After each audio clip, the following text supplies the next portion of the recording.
to continue to pursue it, but again, ultimately the problem is that you've got Verizon, for say, looking to increase their 5G network or whatever in Manhattan to provide for 9 million users down there, as opposed to the few thousand that they may get hits on a cell tower here in Shandaken. Really, I think it's ultimately going to come down to the technology changing and making it more workable within the limits that we have. Because of it being such mountainous terrain, it makes it difficult for a signal to carry here, and it's not profitable for them, and it's all about the dollar for them. We hope to certainly continue to expand the broadband networks. We thank Martinville Telephone Company for coming over and working into High Mount and into Rose Mountain Road, and we look forward to promoting those activities as well. Mr. Booth, same question? Yeah, it is a problem, and I think back to how we got what we have in Shandaken, and basically we built a tower and hope somebody came. Maybe we should be looking into doing that type of thing elsewhere in town. We need to find some sort of encouragement to get the companies to come here, and whether we can get some sort of financial incentive going or just beg. But we do need to get something going. I was on an ambulance call once, and I got flagged down by some lady who Google Map wasn't working and she couldn't find her way to her friend's house. Pulled over an ambulance with its red lights flashing. So there is a need, whether we can find a way to put a micro tower, micro cell on phone poles or out in front of places. We have to look into that and get moving on it. Thank you, Mr. Booth. Mr. Steen, did you already answer? You already answered this. I did. Yes, that's what I thought. We have one more question from the audience, but I want to see if there's anything left out. Does anybody have a question that we didn't address, or something that felt was necessary to hear the gentleman's opinion on? Okay then. Well, let me just read this last question. Town boards often pass memorializing resolutions which support concepts at federal, state, and county levels, but don't have any immediate local cost or impact. How do you feel? I'm going to start this with Mr. Stanley. How do you feel about memorializing resolutions? I really don't have a problem with memorializing resolutions as long as it's something the community is asking for. If we as a whole are looking to support something or oppose something, I don't see why it would be a problem. But ultimately, again, as you explained, it really doesn't have any teeth. It's more of a letter. It's a comment that you're making as a community. If they wish for the community to make that comment, and the community as a whole is supportive of that, I don't have a problem with that.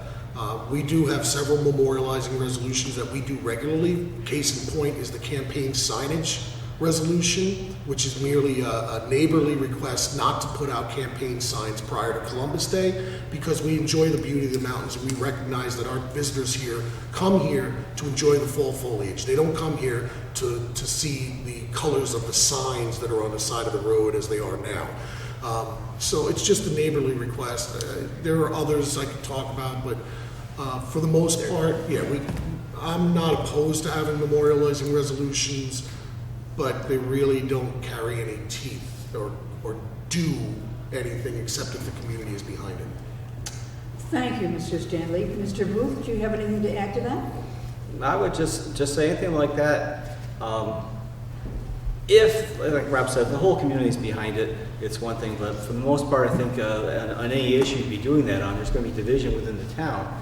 And I don't think the town board can just say, basically put a position piece out there on something that half the town may agree on, but everybody on the town board does.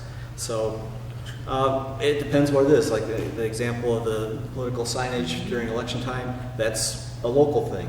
If you want to talk about some national issue going on, half the town might be for it, half against, and it's got to speak for the whole town on something like that. And unless there is an overwhelming support in the town for something, I don't see a need for it. Thank you, Mr. Booth. Mr. Steen. I agree with both of these gentlemen.